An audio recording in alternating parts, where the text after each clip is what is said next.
in the name of unity.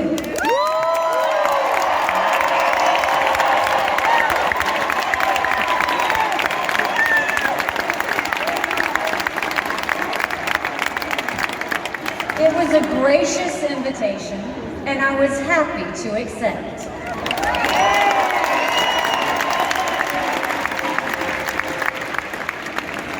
I'll start by making one thing perfectly clear.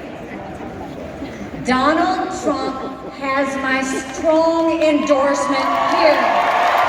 Our country is at a critical moment. We have a choice to make. For more than a year, I said a vote for Joe Biden is a vote for President Kamala Harris. After seeing the debate, everyone knows it's true. If we have 4 more years of Biden, or a single day of Harris, our country will be badly worse off. For the sake of our nation, we have to go with Donald Trump.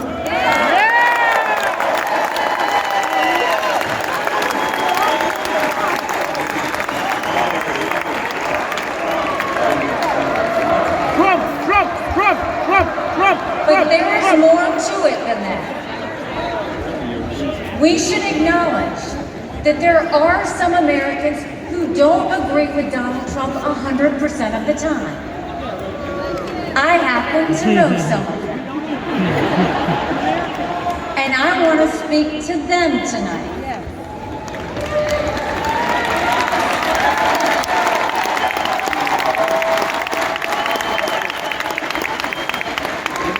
My message to them is simple. You don't have to agree with Trump 100% of the time to vote for him.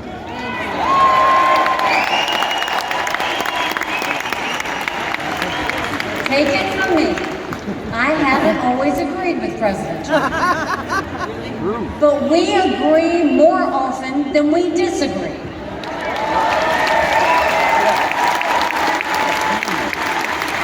We agree on keeping America strong.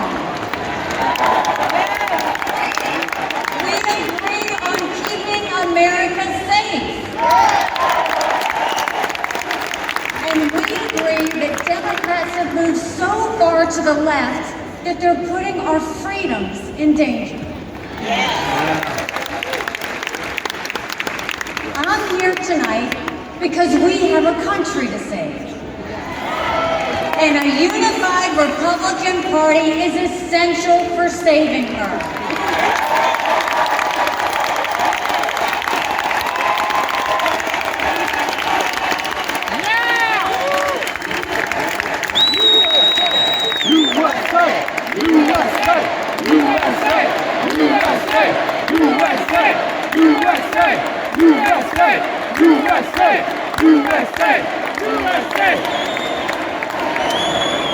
For those who have some doubts about President Trump, I want to tell you a few things about the Commander-in-Chief I know and worked with. As Ambassador to the United Nations, I had a front row seat to his national security policies. We sure could use those again.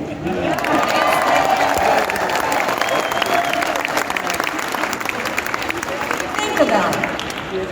When Barack Obama was president, Vladimir Putin invaded Crimea.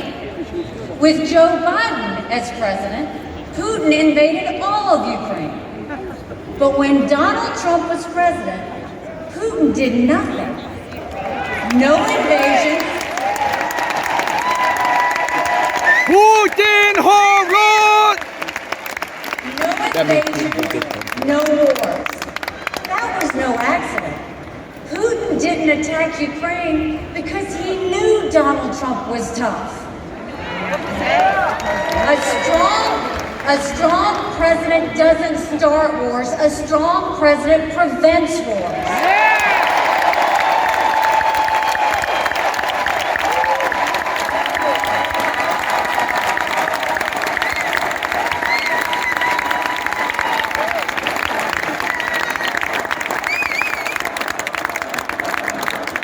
Then look at the Middle East. Every problem in that part of the world can be laid at the feet of Iran. The dictators who chant death to America are the bankrollers and weapons suppliers for Hamas and Hezbollah. They're behind the barbaric massacres and the hostage-taking. Once again, compare Trump and Biden. Trump got us out of the insane Iran nuclear deal.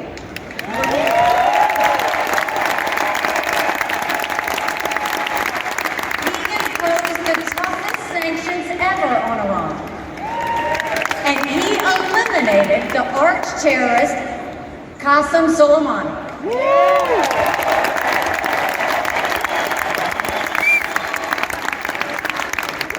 Iran was too weak to start any wars. They knew Trump meant business and they were afraid. And then there's Joe Biden.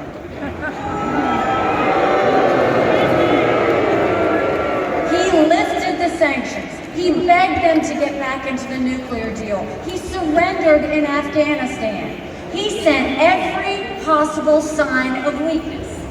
Even now, while Hamas is still holding Americans hostage, Biden is pressuring Israel instead of the terrorists.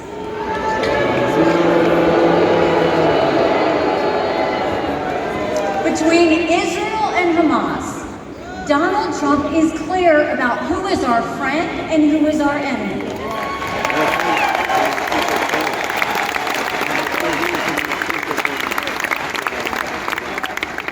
Then look at the border. It's the single biggest threat Americans face.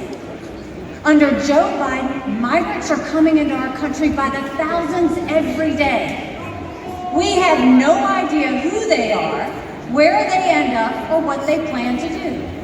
And let me remind you, Kamala had one job, and that was to fix the border. Now imagine her in charge of the entire country.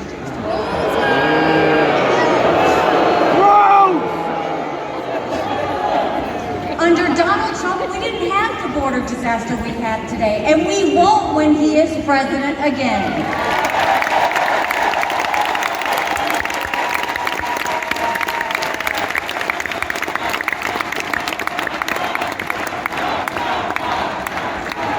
I was proud to serve America in President Trump's cabinet, and I'll tell you something you won't hear from the critics.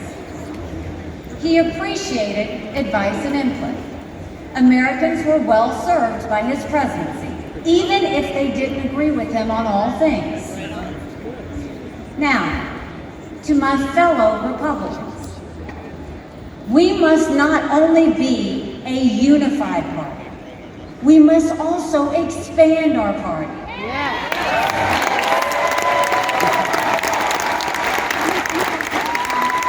We are so much better when we are bigger.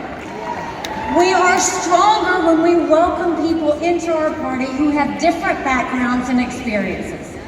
And right now, we need to be strong to save America. This is a defining moment, not only for our party, but for our country. Our fellow Americans are fearful right now. Families are suffering from inflation and wages that don't keep up with prices. Young people are being indoctrinated to think our country is racist and evil. The Jewish community is facing an obscene rise in anti-Semitism. Too many minorities are trapped in communities devastated by crime. Our foreign enemies win when they see Americans hate each other. They see that today, whether it's on college campuses or in a field in Butler, Pennsylvania.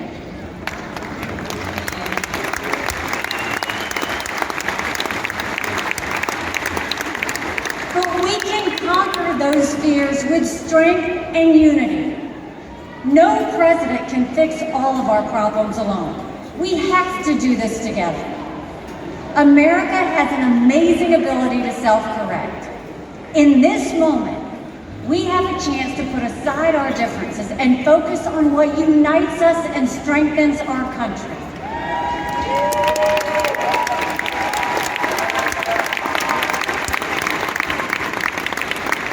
Let us join together as a party. Let us come together as a people, as one country, strong and proud. Let us show our children and the world that even on our worst day, we are blessed to live in America.